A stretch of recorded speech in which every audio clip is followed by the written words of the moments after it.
नमस्कार दोस्तों, स्वागत है आपका एक बार फिर से हमारे इस चैनल सनातन सत्यलोक पर। दोस्तों, जीवन सुख दुख के धूप छाव से भरा है। कभी ये पलड़ा भारी होता है तो कभी वो चुनौतियों के दबाव से कई मौकों पर लोग टूट जाते हैं। वे महसूस करते हैं कि जितनी समस्याएं सामने हैं उनका वे मुकाबला नहीं कर पाएंगे। कई मर्तबा लोग सोचने लगते हैं कि वे इस दुनिया के सबसे बदनसीब इंसान हैं, परंतु ऐसे किसी भी जीवन की समस्याओं से हारना नहीं चाहिए। व्रत और पूजा पाठ कुछ उपाय है जो आपको हर मुश्किलों से बाहर निकाल सकते हैं। कई बार छोटी छोटी चीजें जो हमारी नजरों के सामने होती हैं, हम रोजाना इस्तेमाल करते हैं, हमें समस्याओं से निजात दिला सकती हैं, परंतु हमें इनके उपायों के बारे में पता नहीं होता। आपको घर में पैसों की आवक के लिए दिन रात कुछ ना कुछ शास्त्रीय उपाय करने पड़ते हैं, जिससे आप अपने पैसों से आवक को बढ़ा सकते हैं। आज हम आपको बताएं एक ऐसा अनोखा उपाय जो चमत्कारी माना जाता है, जिसको आजमाने के बाद माना जाता है घर में पैसों से आवक कई गुना ज्यादा बढ़ जाती है। और इस उपायों में हमको कुछ नहीं करना है, सिर्फ 3 मोर पंखों का इस्तेमाल करना है। कैसे करना है वह हम आपको बताएंगे। दोस्तों, सबसे पहले समझ ले मोर पंख है क्या। यह बहुत ही शक्तिशाली चमत्कारी यंत्र होता है और तांत्रिक पूजा में इसका बहुत बहुत महत्व होता है। और आज से नहीं, प्राचीन युग से आपको पता ही होगा, जिसमें शास्त्र हैं, ग्रंथ है, वास्तु है, ज्योतिष शास्त्र है, सभी में मोर के पंख को बहुत इंपॉर्टेंट स्थान दिया जाता। मान्यताओं के अनुसार घर में मोर पंख का प्रयोग करने से अमंगल टल जाता है।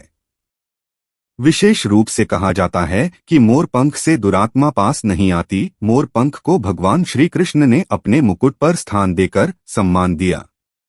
वास्तु के अनुसार मोर पंख घर से अनेक तरह के वास्तु दोष को दूर करता है और मोर पंख सकारात्मक ऊर्जा को अपनी तरफ खींचा है। को ऋषि महर्षि थे, उन्होंने मोर पंख की कलम से ही बड़े बड़े ग्रंथ लिखे हैं।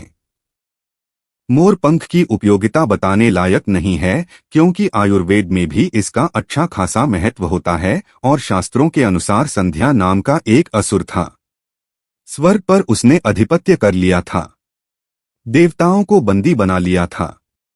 तभी भगवान ने असुर को मारने के लिए एक योजना बनाई और योजना के अनुसार सभी देवी देवताओं और सभी नवग्रह एक मोर के पंखों में विराजित हो गए।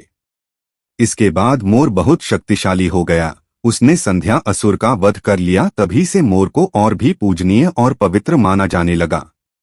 आगे बढ़ने से पहले आपसे रिक्वेस्ट करते हैं कि वीडियो को लाइक जरूर करिएगा, दोस्तों को शेयर कर दीजिएगा, और अगर आपने अभी तक चैनल को सब्सक्राइब नहीं किया है तो चैनल को सब्सक्राइब करके बेल आइकन जरूर दबाइएगा। दोस्तों, सिर्फ ऋषि मुनि और राजा महाराजा ही नहीं, बल्कि भगवान श्री कृष्ण के क्या कहने आपको भी पता है कि कृष्ण कन्हैया को मोर पंख बिना अधूरा माना जाता है। उन्हें मोर मुकुट वाला कहा जाता है। उनके मुकुट में मोर पंख के बिना वह कभी रहते नहीं थे। इसका कारण भी यह था कि बचपन से ही उनकी माता ने उन्हें मोर पंख धारण करवाया था, क्योंकि मोर पंख से कालसर्प दोष दूर होता है और श्री कृष्ण भगवान को कालसर्प दोष था। दोस्तों, सिर्फ हमारे धर्म में ही नहीं, बल्कि एशिया के बहुत सारे देशों में मोर पंखों को अध्यात्म से जोड़कर देखा जाता है। आपने सुना होगा, वह प्रेम, प्रतिष्ठा, धीरज और स्नेह का सूचक है। और भी मोर पंख की महत्ता बताई गई है। जब हम बौद्ध धर्म की बात करें तो माना जाता है इसमें मोर अपने सारे पंखों को खोल देता है, इसलिए उसके पंख विचारों और मान्यताओं में खुलेपन का प्रतीक माने जाते हैं। जब हम ईसाई धर्म की बात करते हैं तो मोर के खूबसूरत पंख जन्नत के दरवाजे के बाहर अद्भुत शाही बगीचे का प्रतीक माने जाते हैं। और जो ग्रीस के लोग होते हैं वह मोर के पंखों को स्वर्ग और सितारों की निगाहों के साथ जोड़ते हैं।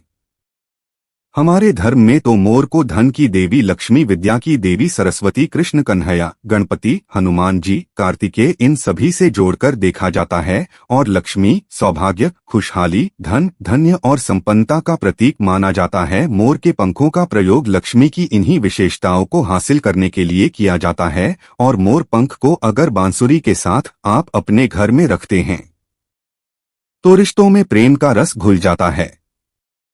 हमारा घर एक मंदिर की तरह होता है।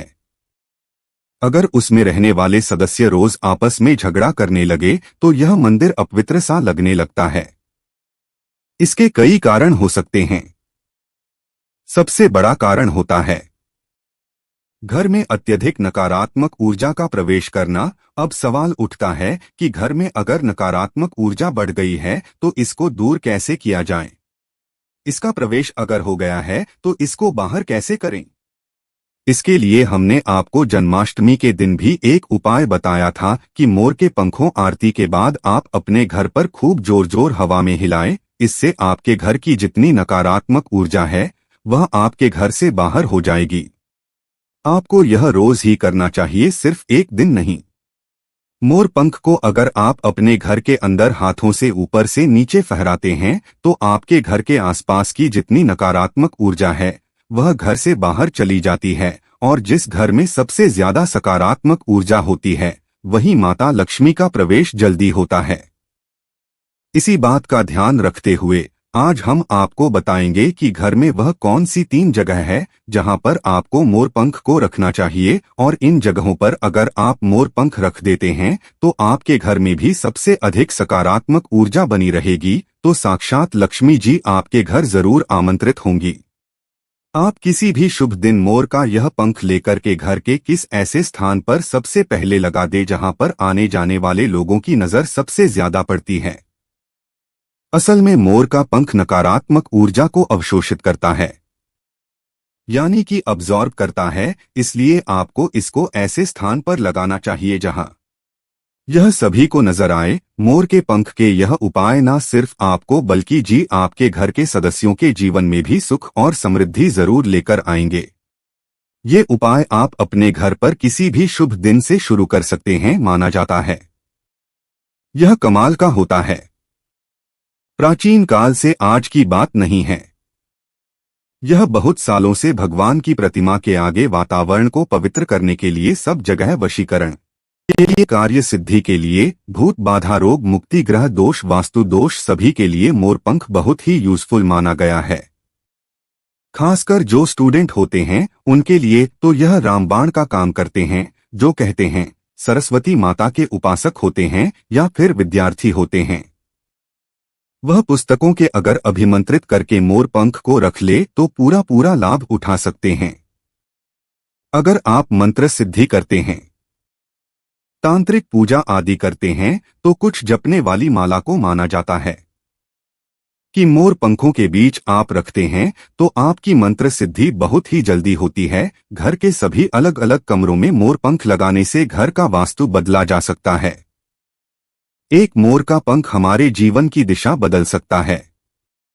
अगर आप भी हर समय अपने पास मोरपंख रखते हैं तो हर कार्य में आप देखेंगे कैसे किस्मत आपका साथ देने लगती है। अगर राहु केतु आदि के दोष भी है तो वो ग्रह दोष समाप्त होते हैं। खासकर अगर आपके घर में कोई ऐसा बच्चा है जो बहुत जिद्दी हो गया है तो उसको मोर पंखों से उसको हवा देने से धीरे धीरे उसकी जिद कम होने लगती है। अगर वह ऐसे नॉर्मली आपको हवा नहीं देने दे तो आप उसके जो छत का पंखा होता है उसमें मोर पंख लगा दे और पंखा जब चलेगा तो उसके चलने पर मोर के पंखों की हवा भी बच्चे को लगेगी। इससे धीरे धीरे उसकी हट और जिद कम हो जाएगी। दोस्तों, मोर के पंखों को चांदी की ताबीज में डालकर नवजात बच्चे के सिरहाने रखते हैं तो बच्चे की नजर दोष और किसी भी तरह के अला बला से रक्षा होती है। यहाँ तक कि बड़ी लोग भी अगर मोर पंख को बिस्तर के नीचे अपने सिरहाने रखकर सोते हैं तो माना जाता है किसी भी तरह के बुरे स्वप्न या स्वप्न इनके दोष आदि नहीं होते हैं। अगर आपके बच्चे का पढ़ाई में मन नहीं लगता है, कमजोर है, तो उनके कमरे में मोर पंख लगाए। स्पेशली उनके स्टडी टेबल में लगाएं और जिस सब्जेक्ट में बच्चा कमजोर भी है उसके उस बुक में आप मोर के पंखों को रख दें। आप देखेंगे थोड़ी ही दिनों में बच्चे का कैसे कंसंट्रेशन पावर बढ़ता है, मेमोरी पावर बढ़ती है और बच्चा पढ़ाई में तेज होने लगता है। सरस्वती माता के उपासक और विद्यार्थियों को पुस्तक में मोर का पंख जरूर रखना चाहिए। दोस्तों, यह तो हुई बच्चों की बात, परंतु जब बड़ों की बात होती है कई बार हम बहुत सारे काम हाथ में ले लेते हैं। काम होते होते लास्ट में रुक जाता है या लंबे समय तक अटका हुआ रह जाता है, काम बढ़ता ही नहीं है।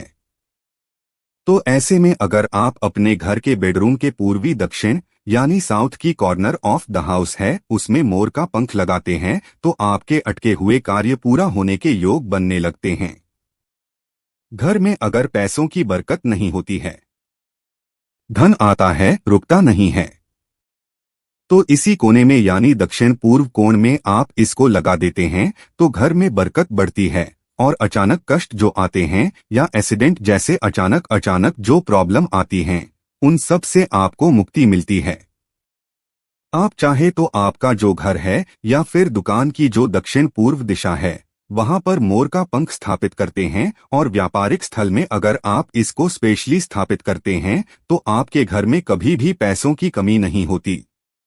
आप चाहें तो अपनी जेब में या डायरी में मोर का पंख रखें, इससे भी आपको राहु दोष प्रभावित नहीं करता और मनचाहा पैसा कमाने के बाद भी अगर पैसा नहीं दिखता है तो आपके घर के साउथ ईस्ट कॉर्नर में मोर पंख जरूर लगाना चाहिए। एक और फायदा है मोर का पंख घर में लगाने से वो ये होता है कि घर में अगर आपके आसपास सांपों का डेरा है तो माना जाता है घर में सांप प्रवेश नहीं करता या किसी घर में किसी मेंबर को कालसर्प दोष है, राहु केतु दोष है तो भी मोरपंख लगाने से उस घर में ग्रहों का असर नष्ट हो जाता है। क्यों माना जाता है? क्योंकि मोर और शार्क में शत्रुता होती है, अर्थात शार्क शनि तथा राहु के सहयोग से बनता है और अगर मोर का पंख घर के पूर्व और पश्चिम दीवार में या आपके जेब और डायरी में रखा जाए तो राहु का दोष कभी उसको परेशान नहीं करता है। घर में शार्प हो, मच्छर हो, बिच्छू हो, इस तरह के विषैले जंतुओं का भय नहीं रहता। अब 3 कोने कौन कौन से हैं जिसमें आपको मोर का पंख रखना चाहिए ताकि आपकी आमदनी 10 गुना बढ़ सके। पहला, मोर पंख आपको घर की अलमारी में या तिजोरी में रखना है। आप घर में जिस स्थान पर सबसे ज्यादा पैसा रखते हैं वहीं पर मोर पंख भी आपको रखना चाहिए। इससे आपकी तिजोरी में धन बढ़ने लगेगा, साथ ही साथ इससे पहले से रखा हुआ धन धीरे धीरे खर्च होगा। आप खुद देखेंगे आपकी सेविंग बढ़ने लगेगी, बरकत बढ़ने लगेगी और धन की इनकम दिनों दिन बढ़ती चली जाएगी। दूसरा, मोर पंख आप अपने घर के मंदिर में रखें या घर के ईशान कोण यानी north east corner of the house में रखें या फिर जहां पर आप घर में भगवान को रखते हैं, वही इस मोरपंख को रख दें। चाहे तो आप मोरपंख का बंडल बनाकर रख सकते हैं या फिर आप चाहे तो श्री कृष्ण भगवान के मुकुट पर इसको धारण करा सकते हैं और रोज आप जब भगवान की पूजा करते हैं उस समय इस मोरपंख की भी आपको पूजा करनी चाहिए। इससे आप देखेंगे पैसों के मामले में किस्मत चमक जाएगी और धन आगमन के नए द्वार आपके लिए खुलते चले जाएंगे। तीसरा, मोरपंख आपको कहाँ रखना है? आपको अपने बेडरूम में बिस्तर के नीचे रखना है। ऐसा करने से आप जब बेड पर सोएंगे आपके अंदर काफी सारी पॉजिटिव एनर्जी आती और आपको अच्छे से सोचने में और काम पर फोकस करने में मदद मिलती है।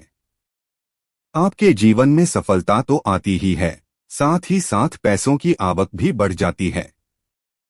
आप इसको कैसे लगाएंगे? अपने बेड का जो गद्दा होता है, चादर लगाते हैं, उसके नीचे आपको मोर पंख बिछा देना चाहिए।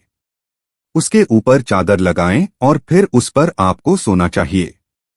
आप अगर अपने घर के मुख्य द्वार पर 3 मोर पंख लगा लेते हैं और दोस्तों क्या करना है, 3 मोर पंख ले लें और एक छोटी सी भगवान गणेश की प्रतिमा को मुख्य द्वार पर स्थापित कर ले। आप है तो चित्र भी स्थापित कर सकते हैं। आप देखेंगे जिस घर में आप रहते हैं उस घर का वास्तु दोष दूर हो जाता है। साथ ही साथ किसी की बुरी नजर भी आपके घर पर नहीं पड़ती है। दोस्तों, कुछ लोग अक्सर कहते हैं कि ऐसे गणपति देव की प्रतिमा लगानी चाहिए कि मुख्य द्वार के आगे और पीछे से सेम साइज की गणपति देव की प्रतिमा होनी चाहिए। आपको हम बता दें, ऐसा कुछ भी सच नहीं है। यह सिर्फ एक भ्रांति है जो कुछ साल पहले फैला दी गई थी कि जहां भी मूर्ति लगाएं गणपति देव की, वहां पर आपको आगे और पीछे गणपति देव की सेम साइज की मूर्ति लगानी पड़ती है, क्योंकि गणपति देव की पीठ में दरिद्रता का वास होता है।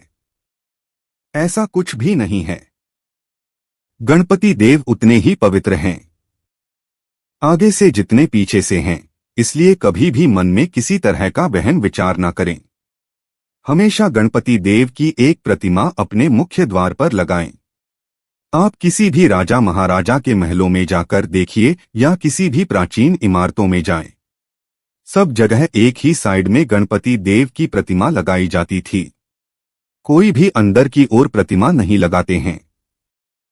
इसलिए अपने घर के मुख्य द्वार पर गणपति देव की छोटी सी प्रतिमा लगाएं।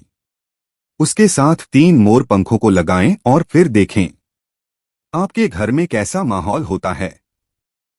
तो दोस्तों, यह उपाय जरूर कर लीजिए। आज के लिए बस इतना ही दोस्तों। अगर आपको यह वीडियो पसंद आया है तो वीडियो को लाइक करिएगा, दोस्तों को शेयर जरूर करिएगा और चैनल को सब्सक्राइब करके बेल आइकन जरूर दबाएगा, ताकि आने वाली वीडियो आपको सबसे पहले मिले। दोस्तों, मिलते हैं अगली वीडियो में। तब तक के लिए धन्यवाद।